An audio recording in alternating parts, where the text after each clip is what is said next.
Okay. ഉണ്ടാക്കാൻ മാത്രം പഠിച്ചാ പോരാ, അതുകൊണ്ട് വളർത്താനും കൂടി പഠിക്കണം. ഉണ്ടാക്കണ സുഖം മാത്രം ഉണ്ടായാൽ പോരാ, പെണ്ണുങ്ങളെ എങ്ങനെ, കെട്ടിയോളന്മാരെ എങ്ങനെ നോക്കാം, അവരുടെ മക്കളെ എങ്ങനെ നോക്കാന്നും കൂടി നിങ്ങൾ പഠിക്കണം. അതിൽ നല്ല കുറെ ആൾക്കാരുണ്ട്, പക്ഷെ ഉണ്ടാക്കാനായിട്ട് നടക്കണ കുറെ എണ്ണം ഉണ്ട്.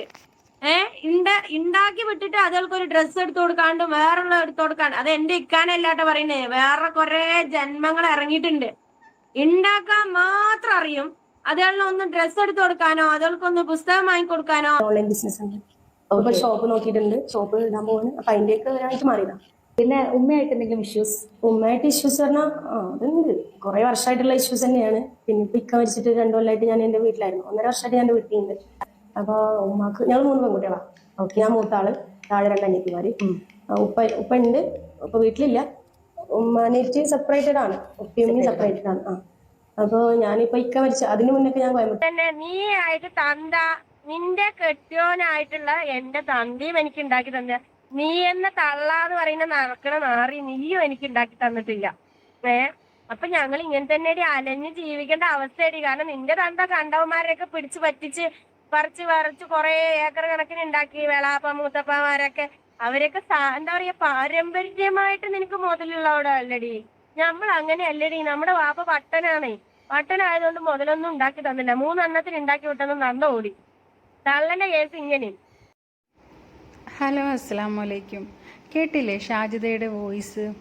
ഷാജിദ പറയുന്നത് അവരുടെ വീട്ടുകാരെ കുറിച്ചിട്ട്, ഉമ്മയെക്കുറിച്ചിട്ടും വീട്ടുകാരെ കുറിച്ചിട്ടും ഒക്കെയാണ്, അനിയത്തിമാരെ കുറിച്ചിട്ടും ഒക്കെയാണ് ഈ പറഞ്ഞു കൂട്ടുന്നത്. ശരിക്കും പറഞ്ഞാൽ ഷാജിദയുടെ ഒരു കുടുംബ വീടാണ് ഇപ്പോൾ യൂട്യൂബ് എന്നാണ് ഒരിക്കലും ഒരു ഉമ്മയെ കുറിച്ചിട്ട് ആരും ഇതുപോലെ വന്നിട്ട് യൂട്യൂബിൽ വന്നിട്ട് ഇത്രയധികം ആഭാസത്തരം പറയുന്നത് ഞാൻ എൻ്റെ ജീവിതത്തിൽ ഇന്ന് വരെ കേട്ടിട്ടില്ല. ശരിക്കും ഇതൊക്കെ നമുക്കത് വിശ്വസിക്കാൻ പോലും കഴിയുന്നില്ല. ഒരു പെണ്ണ്, അതായത് സ്വന്തം ഉമ്മാനെ കുറിച്ചിട്ട് ഇത്രമേ അധിക്ഷേപിക്കുന്നത് ഞാൻ ആദ്യമായിട്ട് കാണും. എത്ര ദുഷ്ടത്തരം കാണിച്ചെന്ന് പറഞ്ഞാലും ഒരിക്കലും ആരും ചെയ്യാത്തൊരു പ്രവൃത്തിയാണ്. എടി, നിന്നെ ആരടി ഇറക്കി വിട്ടത് പുല്ലേ?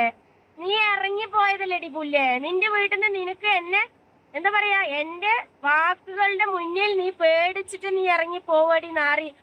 കാര്യം കാണാൻ കഴുതക്കാലും പിടിക്കും പറഞ്ഞ പോലെ ആ കഴുതന്റെ കാല് നീ പിടിച്ചു മോളെ.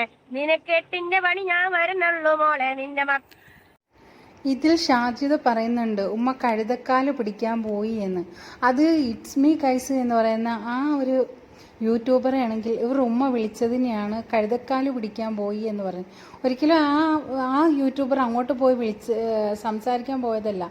ആ ഉമ്മയുടെ സങ്കടം പറയാൻ കൈസിനെ വിളിച്ചതാണ്. അങ്ങനെ ആ ഉമ്മയുടെ സങ്കടങ്ങളെല്ലാം അതിൽ കൂടി നമ്മളെല്ലാവരും കേട്ടതുമാണ്. ശരിക്കും ഷാജിദ പറയുന്ന കേൾക്കുമ്പോൾ എന്താണ് സത്യം, എന്താണ്? പക്ഷെ ആ ഉമ്മ വന്നിരുന്ന കാര്യങ്ങളെല്ലാം പറഞ്ഞപ്പോഴല്ലേ ഒരുവിധം എല്ലാവർക്കും കാര്യങ്ങളെല്ലാം മനസ്സിലായത്. നീയൊക്കെ ഒരു ഉമ്മയാണോടി? നീയൊക്കെ ഉമ്മാന്റെ ലിസ്റ്റിലെ പെടോടി? നീ പെറ്റതോണ്ട്, നീ ഉണ്ടാക്കി അങ്ങോട്ട് വിട്ടൊരു പെറ്റോണ്ട് നീ ഉമ്മ എന്ന ലിസ്റ്റിൽ വരില്ലടി. ഇപ്പൊ ഞാൻ ചെയ്യണ കണ്ടില്ലേ, അതുപോലെ നീ നോക്കിയാ നീ ഉമ്മ എന്നത്. ഷാജിദ ഇപ്പം ചോദിച്ചില്ലേ നിങ്ങളൊരു ഉമ്മയാണോ എന്ന്? അപ്പോൾ തിരിച്ചും അതുപോലെയല്ലേ, നീ ഒരു ഉമ്മയാണോ ഷാജിദ? നീയും നീ 5 മക്കളെ വളർത്തുന്നുണ്ട്. നീ മക്കളെ വളർത്തുന്ന പാട് നീയും മനസ്സിലാക്കുന്നുണ്ട്. അതുപോലെ കഷ്ടപ്പെട്ട് നിന്നെയും വളർത്തിയതല്ലേ നിങ്ങൾ 3 മക്കളെയും. ആ ഉമ്മ നീ തന്നെ പറയുന്നുണ്ട് തൊഴിലുറപ്പിന് പോവും, വീട്ടുവേലയ്ക്ക് പോവും, അങ്ങനെയൊക്കെ പറയുന്നുണ്ട്. അങ്ങനെ വളർത്തിയതല്ലേ നിങ്ങളെ 3 മക്കളെയും. എന്നിട്ട് ഈ ഒരു പ്ലാറ്റ്ഫോമിൽ വന്നിരുന്ന് ഈ പബ്ലിക് ആയിട്ടുള്ള ഈ യൂട്യൂബിൽ വന്നിരുന്നിട്ട് ഈ ഉമ്മ ഇത്രത്തോളം പറയുമ്പം നിനക്കൊരു ഇതില്ലേ? എന്റെ അത്താനെ പ്രാന്തനാക്കി വിട്ട നീയൊക്കെ ഒരു ഉമ്മ. എന്നിട്ട് കെട്ടിയോനെ നോക്കാൻ പറയുമ്പോ അവളുടെ പൊള്ളല് കാണണം നാറി. നിന്റെ അത്തായും ഉമ്മായും തമ്മിലുള്ള പ്രശ്നങ്ങൾ അത് പലതും ആയിക്കോട്ടെ, എന്തോ ആയിക്കോട്ടെ, അതൊക്കെ വന്നിരുന്നിട്ട് ഛർദ്ദിക്കാനുള്ള ഒരു പ്ലാറ്റ്ഫോമാണോ ഈ യൂട്യൂബ്? ഈ ലക്ഷക്കണക്കിന് ആൾക്കാർ ഇത് കാണുന്നതല്ലേ. അപ്പോൾ നിനക്കൊരു കോമൺ സെൻസ് ഇല്ലേ? ഇങ്ങനെയൊക്കെ വന്നിരുന്ന് പബ്ലിക്കായിട്ട് ഉമ്മായും അത്തായെയും വീട്ടുകാരെയും ഒക്കെ നാറ്റിക്കാൻ നിനക്ക് ബുദ്ധിയെന്ന് പറയുന്ന ഒരു സംഗതി ഇല്ലേ ഷാജിദ? നീ ഇങ്ങനെ പണ്ട് 2 കൊല്ലം നീ ചാവാൻ കടന്നല്ലോ. ഒരു തുള്ളി വെള്ളം കിട്ടാണ്ട് നീ കടന്നപ്പോഴും ആരാടി പുല്ലേ നിനക്ക് നോക്കാനുണ്ടായിരുന്നു? നിന്റെ ആ നിന്റെ 2 മക്കള്. 2 കൊല്ലം ഉമ്മ സുഖമില്ലാതെ കിടന്നപ്പോൾ നീ നോക്കി എന്ന് പറയുന്നുണ്ട്. അത് മക്കളുടെ കടമയാണ്. അത് ഏതൊരു മക്കളുടെയും കടമയാണ് മാതാപിതാക്കളെ നോക്കണമെന്നുള്ളത്. അത് നീ ചെയ്തിട്ട് ഇപ്പം ഇവിടെ വന്നിരുന്ന് പറയേണ്ട ആവശ്യം എന്താ? അത് നീയും നിൻ്റെ അനിയത്തിമാരായാലും ആരായാലും ഉമ്മയെ നോക്കേണ്ട കടമ നിങ്ങൾക്ക് ഓരോരുത്തർക്കും ഉള്ളതാണ്. അത് ഇവിടെ വന്നിരുന്ന് ഇങ്ങനെ ഓരോരുത്തർക്ക് കൊടുത്തതായാലും വാങ്ങിച്ചതായാലും നീ ഇങ്ങനെ വന്നിരുന്ന് വിളിച്ച് പറയുമ്പം ആ കൊടുത്ത കൂലി പോലും നിനക്ക് നഷ്ടപ്പെടുകയല്ലേ ഷാജിദ? കാരണം എന്ന് വെച്ച് കഴിഞ്ഞാൽ നീ മറ്റൊരാൾക്ക് അരി കൊടുത്ത് അത് കൊടുത്ത് ഇത് കൊടുത്ത് ഡ്രസ്സ് കൊടുത്ത് എന്നൊക്കെ പറയുന്നുണ്ട്.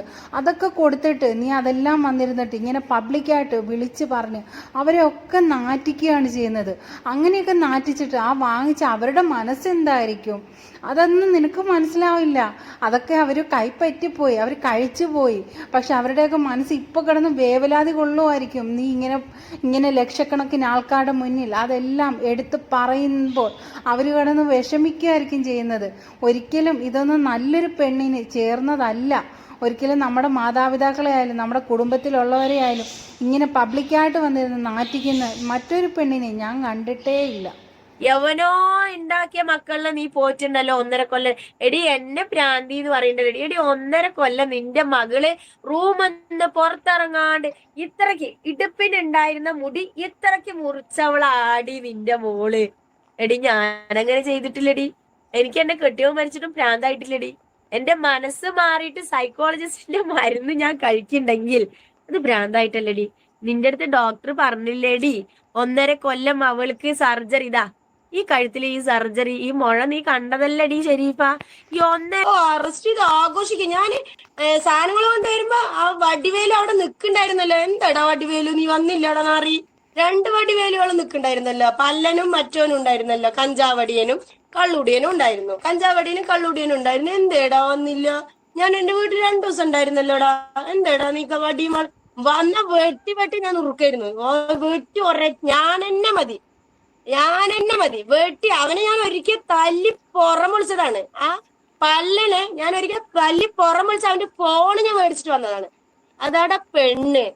നീയൊക്കെ കോന്തൻ കുണ്ടൻ.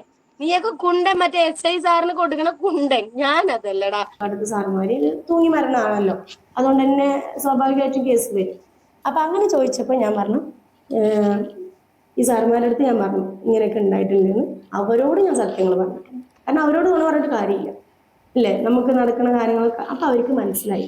എന്നിട്ട് അവരൊരു 6 മാസം നിൽക്കാൻ ഫോണ് കയ്യിൽ വെച്ചിട്ട് അവരെല്ലാം ചെക്ക് ചെയ്തു. ഫുൾ ഡീറ്റെയിൽസ് ചെക്ക് ചെയ്തു. ഞാൻ വിളിച്ചത്, ആരൊക്കെ വിളിച്ചിട്ടുണ്ട്, ആരൊക്കെ സംസാരിച്ചു, എല്ലാം അവർക്ക് സൈബർ സെല്ലിലേ അവർക്ക് കണ്ടുപിടിക്കാൻ പറ്റുള്ളൂ. അങ്ങനെ എന്തെങ്കിലുമൊക്കെ എൻ്റെ ഭാഗത്ത് തെറ്റുണ്ട് പറഞ്ഞാൽ എന്നെ അന്ന് അറസ്റ്റ് ചെയ്തൂടെ? ഞാൻ കൊന്നതാണെങ്കിൽ അറസ്റ്റ് ചെയ്തൂടെ? ചെയ്തിട്ടില്ലല്ലോ. ഈ അമ്മായി പറയുന്നവള് പണ്ടേ കുത്തിത്തിരിപ്പിന്റെ ആളാണ്. എന്നെ കുറെ കുത്തിത്തിരിപ്പ് ഉണ്ടാക്കിയിട്ട് എന്നെ ഉമ്മാനെ പിരിച്ചിട്ട് ഒരു ഇക്കുള്ള ടൈമിൽ എന്നെ ഉമ്മാനെ പിരിച്ചിട്ട് അവളുടെ കൂടെ നിർത്തിയിട്ടുണ്ടായിരുന്നു. അവളുടെ ആവശ്യങ്ങൾക്കും അവളുടെ മക്കളുടെ ആവശ്യങ്ങൾക്ക് എന്നെ കൂടെ നിർത്തിയിട്ടുണ്ടായിരുന്നു.